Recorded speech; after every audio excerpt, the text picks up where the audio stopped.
Hi everyone, today's a big day because the results are finally out from the DxOMark website where they test all the camera sensors that come out. And they've done the two biggies, the Nikon D4 and the Nikon D800, and we've got some amazing results here.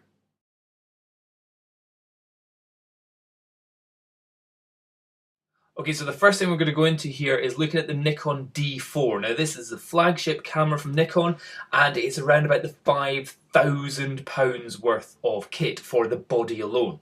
It, at the moment, is actually going up in price in the UK, so don't know what's happening there. It's getting more expensive. I suspect it's because their results from this have come out and everyone's going, it's amazing. So anyway, let's have a look at this. Some people, however, there is something a bit odd because the D4, everyone's thinking it will be so much better than the D3S, which was the camera before it. However, it hasn't done all that great. So what we'll do is we'll have a look at this and I will explain the details for you here. So here I'm going to compare it with three cameras. The Nikon D4 is the first one I'm comparing, then it's the Nikon D3S, the one which it has overtaken, and then I'm going to compare it to my camera, the Nikon D700, which had the same sensor as the camera before the Nikon D3S. So this is like generation. And it's interesting. Okay, so what we'll see here is, first of all, the score. You can just look at this and go, right, brilliant, it's got a better score, so therefore it is better.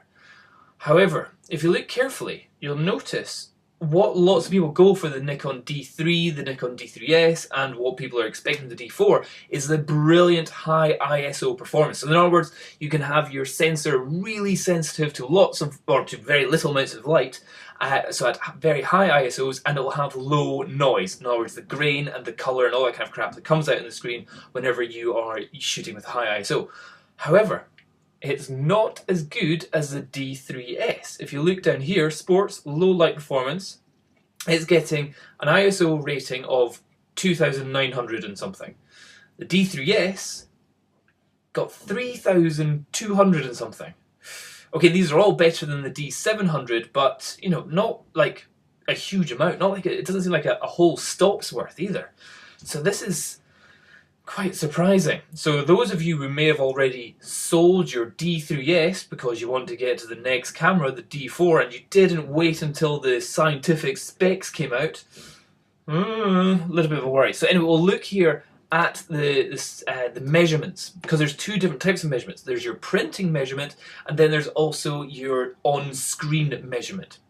So the first thing here, the ISO sensitivity. What happens is that the cameras, although they'll say it's ISO 200, it's not actually. Or if they say, oh, it is ISO 1600, it's not actually. It's usually somewhere around. So this company, DxOMark, are very specific in how they test their stuff, and they really check about where the actual ISO is. So as you can see, it's not too bad. It's all just slightly under what they say it actually is. And here's the biggie. Here is the biggie that everyone will be looking at. This is the noise, the signal to noise ratio, SNR, 18%. What it means is if you are up here, there's no noise whatsoever. Noise being the grain or the color that you get, which you can still take away in Adobe Lightroom using the noise reduction techniques. And what you want is you know, all the way up to what was it, 32 decibels. Nobody really knows what that means. It doesn't really matter. But the lower down, the worse it is. So as you'll see here, at ISO 100, which the D4 can go to, it's got very low noise. Its images are as clean as you can imagine, and it's cleaner than pretty much everything. So this is if you're printing the image out to a specific size, and what you'll see is that all the D700, the D4 and the D3S are all very close until you get right down to the super high ISOs like the 12,000 ISO and 51,000 ISO, you know, huge, there's a big difference there. So what these blocks from there to there, that is one stop's worth of difference. So if we go to where the D700 crosses the line here, that is at around about just over 6,000 ISO. So the noise that you get from the D4 and the D3S at 12,800 ISO is the same as what you get from the Nikon D700 at 6,000, maybe 7,000 ISO. So it's not really a huge difference. Once you get down here, yeah, it's over a stop. It's a stop and a half, so that's a big difference there. But in general, it's all very, very close. Maybe like from there to there, we're going half a stop's difference. But that's in print. If you're doing it on a screen, let's see how different it is here. And ooh, here's where it gets uncomfortable for people. So if you're doing a lot of stuff where you're going to be putting it out onto your computer and you're looking at it on your computer screen, is the D700 better than the D4? Oh, well, what I can see definitely is that the D3S is kicking the D4's butt on screen. So if you'll notice it here, the D3S is much higher up. Or if you look at the position of the line from there to there, we're going about a half a stop better as the D3S. So everyone, possibly you didn't want to sell your D3S to get the D4 if you're doing very low light and high ISO stuff. And especially when it gets lower, it's, you know, there's from there where it crosses the line to there, it's maybe 2/3 of a stop, or definitely half a stop. The D3S is better in noise at high ISO than the D4. Whoops. So that's in screen and in print. Dynamic range, now, haha, this is where the D4 kicks ass. So on the screen, we're getting up to like 12.5 EV stops, which is very good. And the D700, was better than the D3S. But, you know, we're talking, these are fractions here. So that's on screen and on print. Let's have a look there.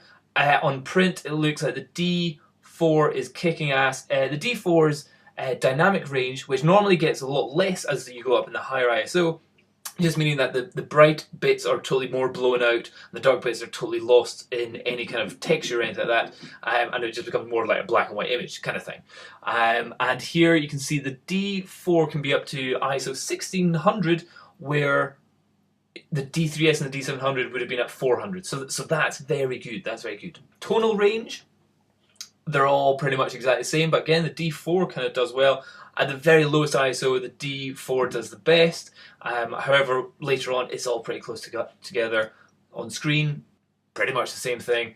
Color sensitivity, the D4 is very good at color sensitivity stuff. On screen and on print, same again, that's good. So, the only thing here that you really want to be interested in is the fact that the D4, which everyone is thinking, oh, it's going to be so much better at ISO performances, hasn't really proved it. Okay, at ISO 100 it's a little bit smoother, but already the other cameras at ISO 200 and all that are already fantastic. It's when you get to the round about the 6400 ISO that's where these cameras are meant to really progress above each other. They're not. And on screen, the D3S is still better than the D4. That's a bit of a whoops.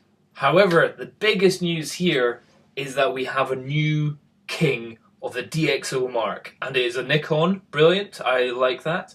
But it's the Nikon D800. Okay, so it's beating the D800, which is around about £2,500 camera, is getting a much better score than the Nikon D4, which is a £5,000 camera. So at double the price, but yet it's not being as good. Of course, with the D4, you're getting the better body, the better battery, you're getting the faster frames a second, all that kind of stuff.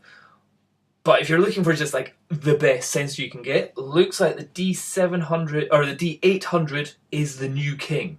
And let's have a look at the details here. As you see, the score we're getting is a 95 with the D800. The D4 is at 89. And if you look back to what the D300 and the D300S was pretty much exactly the same, that's a 67. So that's a huge jump up from the D300. Its ISO performance is looking fantastic. It's at 2,800 and something. That's only 100 less than the D4. Oh, what is that about? Let's look at the measurements here. Now, one of the things that you'll find out if you read through some of the text on the DxO Mark website is that when they're doing the print ISO noise performance, what happens is the higher the number of pixels that you have, the less likely you are to see noise in a print. So that's like, oh, more pixels, less noise, which is kind of totally goes against the idea of what we've all been taught, where with Nikon's been telling us like 12 megapixels, you can have a cleaner image because you have less noise, you have bigger pixels. However, when you're squeezing those pixels down into a print, you lose that noise, or at least that's what they're saying that there is. And if you look at this on the print, so we've got the Nikon D800 in orange, we've got the D4 in red, and the Nikon D300 in yellow. So as you can see, the noise of the D300 is at its base ISO, you know, at its lowest possible setting you can get, is the same as what you can get at 800 on the other two cameras. Up here, so we've got very smooth, very clean images, no noise whatsoever. Effectively, you've got absolutely no noise all the way up to ISO 800, and I would say going up to 32 decibels, you're up to 32 or 3200 ISO before you really see any noise at all in print. Amazing, absolutely amazing, and that is a full 2 stops better than the D300.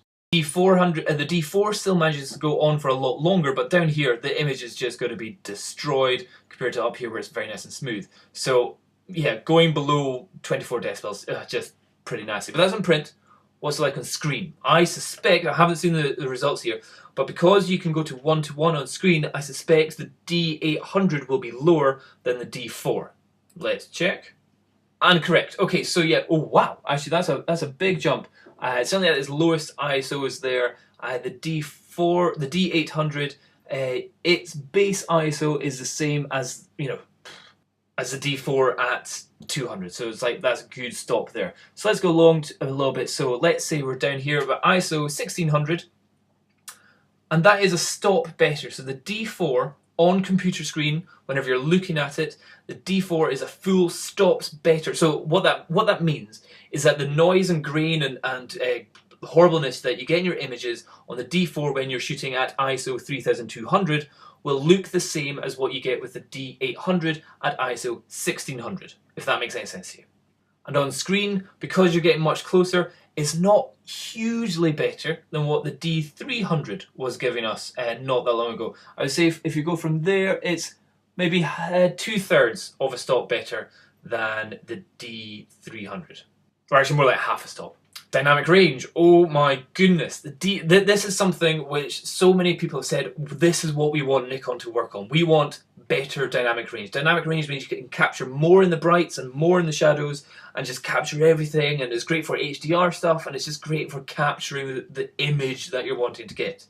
Film has a much greater dynamic range than certainly than what the D300 was giving us, which was around about the 12, which is actually not too bad. But the fact that we get up to 14 EVs, that's amazing. However, you'd have to be shooting at the lowest ISO possible, and so that's really only if you're doing landscape photography. However, the Nikon D800 stays having a better dynamic range than the D4 all the way up to ISO 400. After that, the D4 kind of still kicks its ass, but not £5,000 worth more. On screen, you'll see that it is better again than the D4, amazingly, and they're all vastly better than what the D300 was. However, once you start using any ISO above, you know, the base, it starts to drop pretty quickly, and the D4 still wins on the screen. Tonal range, the D800 and the D4 are spot on all the way through in print, and on screen it looks like the D4 kicks ass or beats the D800 again. So it really depends. If you're using this camera for printing out lots of stuff, it seems like the D800 is the camera to go for. But if you're doing stuff where you're going to be using it always on a screen, the D4 looks better. Unfortunately, DxO don't have the Canon 5D Mark III out yet. However, I'd be amazed if it managed to like outdo the D800, because the D800 has just kicked ass so much. However, I just want to show you the example of the differences between, you know, let's say you're thinking, oh, should I upgrade from my Canon 5D up to the D800? Well, here's showing you the difference. You're going from 79 up to 95. That's a 16 points increase. Points mean prizes. And the 5D Mark II, I think this ISO performance is fantastic. And however, here you can see from, let's say, there to there, we are getting a good half, no, I would say maybe just under a stops difference that the D800 in print is better than the Canon. If we go into screen, I suspect that, oh wow, okay, yeah, they're they're pretty much spot on. So if you're looking at the images on your computer screen, you're probably not going to notice any difference between the Canon 5D Mark II, which is about 5 years old, and the Nikon D800 brand new camera. However, if you're doing landscape stuff, the Canon was the camera of choice because of its 22 megapixels and everyone thought it was great. However, with dynamic range, that's what you really want if you're doing landscape stuff. And here, whoa, look at the difference there. Yeah, the Nikon is amazing at that. And on screen, it's still right above there. However, they do become exactly the same once you're anywhere above ISO 800. And color sensitivity is quite a good one if you're doing stuff like with portraits and skin tones and all that kind of stuff. And the D800 definitely wins again. So the D800 definitely is the future sensor technology here. I will be very keen to see what Canon's sensor results are on this website. Some of you may not trust this website in any way or whatsoever. I don't know why you wouldn't. But what I do think is that its tests are, you know, rigid, and they do the same things with every camera, so you can compare one to the other. But yeah, so the Nikon D4, brilliant.